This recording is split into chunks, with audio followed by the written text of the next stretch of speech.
بسم اللہ الرحمن الرحیم اللہم صلی علی محمد و آل محمد۔ سخی لال شہباز قلندر مست حالات زندگی اور کرامات۔ حیدریم قلندرم مستم بندائے مرتضی علی ہستم، پیشوائے تمام رندانم، کے سگے کوئے شیر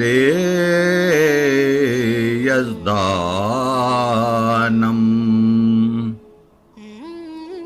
سخی لال شہباز قلندر رحمۃ اللہ علیہ فرماتے ہیں کہ میں حیدری ہوں، میں قلندر ہوں اور مست ہوں، میں مرتضی علی علیہ السلام کا ہی بندہ ہوں، میں تمام رندوں کا امام ہوں کہ شیر خدا مولا علی علیہ السلام کے در کا ایک سگ ہوں، یعنی میری خوش نصیبی ہے کہ میں مولا علی کے گھر کا ایک کتا ہوں۔ کبھی دیوار ہلتی ہے، کبھی دیوار ہلتی ہے، کبھی در کانپ جاتا ہے، علی کا نام سن کر اب بھی خیبر کانپ جاتا ہے۔ اللہ تبارک و تعالیٰ نے سندھ کی دھرتی کو بے شمار اولیاء کرام اور صوفیاء عظام سے رونق بخشی ہے۔ ان میں سے ایک حضرت سخی لال شہباز قلندر ہیں، جن کو سندھ میں ولیوں کا سلطان سمجھا جاتا ہے۔ آپ کا مزار سندھ میں سہون شریف میں ہے، جہاں تمام مذاہب کے لوگ ہندو، سکھ، مسلمان اور عیسائی وغیرہ سب زیارت کر کے اپنے ایمان کو تازہ کرتے ہیں۔ مشہور ہے کہ آپ کے والد بزرگوار حضرت ابراہیم کبیر الدین کو حضرت امام حسین علیہ السلام کے روزے مبارک سے آپ کے ہاں ایک ولی اللہ کی ولادت کی بشارت ہوئی تھی۔ نیز حضرت رابعہ بصری رحمۃ اللہ علیہ نے آپ کی والدہ کو خواب میں ایک ولی اللہ کے پیدا ہونے کی خوشخبری دی تھی۔ شروع میں آپ کا نام شاہ حسین رکھا گیا تھا، لیکن حالات و واقعات کے تناظر میں مصلحت کے تحت آپ کے نانا جان نے آپ کا نام عثمان رکھا۔ علاقہ مروند ہونے کی وجہ سے عثمان مروندی کہلائے۔ عجب یہ ہے کہ عشق الہی میں خود کو ایسے مست رکھا کہ آج پوری دنیا میں سخی لال شہباز قلندر مست کے نام سے مشہور اور معروف ہیں۔ آپ کی تاریخ پیدائش 538 ہجری ہے، جبکہ تاریخ وفات 673 ہجری ہے۔ آپ کا شجرہ حضرت امام جعفر صادق علیہ السلام سے ملتا ہے۔ پیدائش کے وقت آپ کا چہرہ مبارک خون کی مانند لال اور سرخ تھا۔ 7 سال کی عمر میں قرآن حفظ کر لیا تھا۔ بچپن سے ہی عالمانہ گفتگو اور کرامات کے سبب آپ کی والدہ محترمہ حیرت زدہ ہو جاتی تھیں۔ بچپن سے ہی پرہیزگاری، مجاہدات، تزکیہ نفس اور صبر و شکر کے قائل تھے اور ذکر الہی کا خوب شوق رکھتے تھے۔ جب آپ کی عمر 12 سال ہوئی تو اکثر و بیشتر اپنے ایک ساتھی کو کانٹوں والی جاڑی میں لے جاتے اور دوست کو کہتے کہ ڈول پر دمال بجا، ڈول پر دمال بجا۔ وہ ڈول کے ساتھ دمادم مست قلندر کی صدائیں لگاتا اور آپ بدن کو جنبش دیتے، علی علی علی علی کا ذکر جلی کرتے اور اپنے جسم کو کانٹوں سے مس کرتے جاتے، یہاں تک کہ پورے جسم سے خون بہنے لگتا اور اس طرح سکون محسوس کرتے اور بہت خوش ہوتے۔ علامہ اقبال فرماتے ہیں، ہر دم دمال یار ہے سارے وجود میں، ہر دم دمال یار ہے سارے وجود میں، تو نے تو انگ انگ کو گھنگرو بنا دیا، تو نے تو انگ انگ کو گھنگرو بنا دیا۔ شہباز قلندر رحمۃ اللہ علیہ کبھی بھی عبادت بندگی کرتے کرتے تھکاوٹ محسوس نہیں کرتے تھے۔ کبھی کبھار آپ پانی میں گھنٹوں کھڑے رہ کر عبادت اور ذکر الہی میں مشغول رہتے تھے۔ آپ نے حج کا فریضہ بھی انجام دیا تھا۔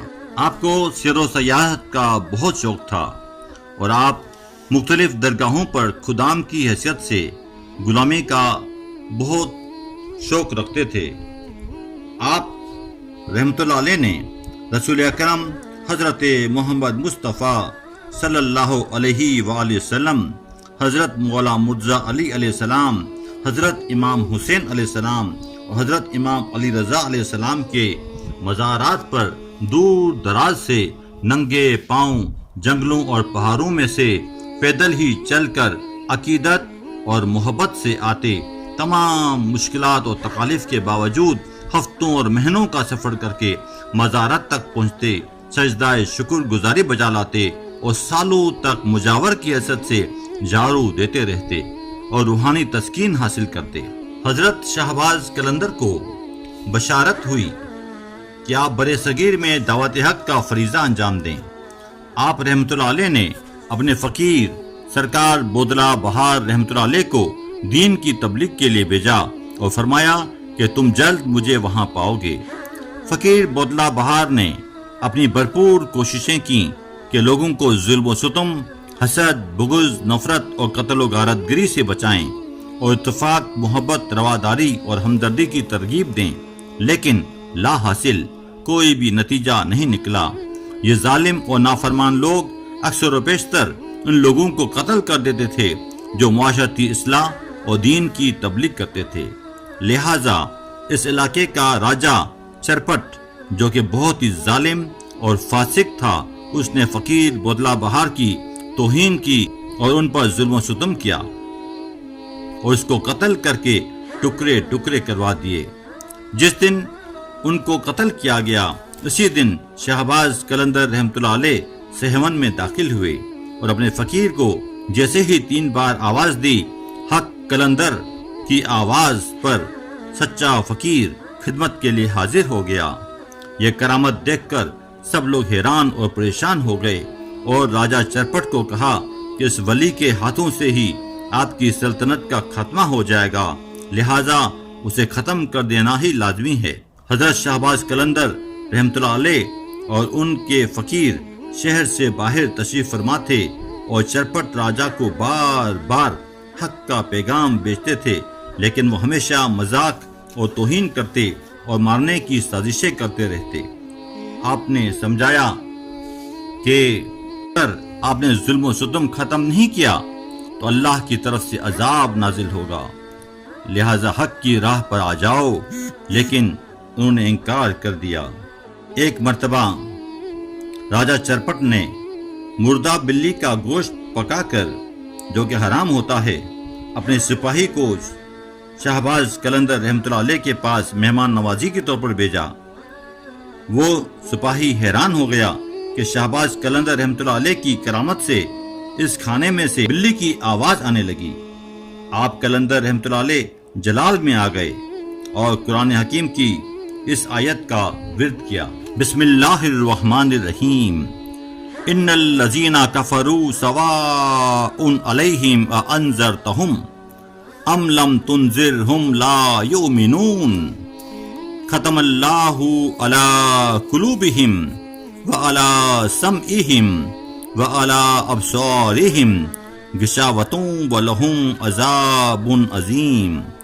بے شک جن لوگوں نے کفر اختیار کیا ان کے لیے برابر ہے، اے رسول خواہ تم انہیں ڈراؤ یا نہ ڈراؤ، وہ ایمان نہیں لائیں گے۔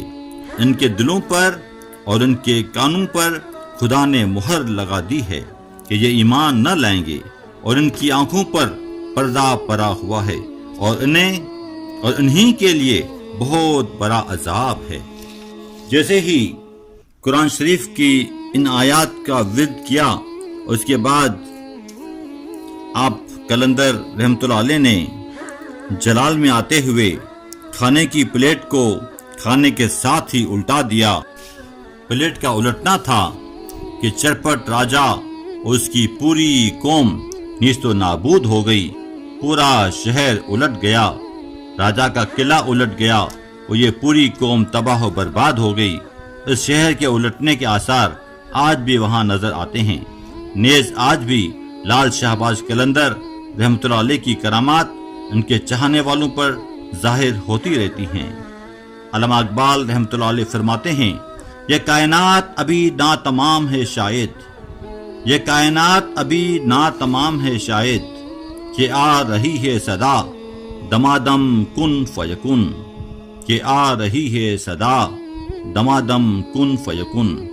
اللہ نگہبان۔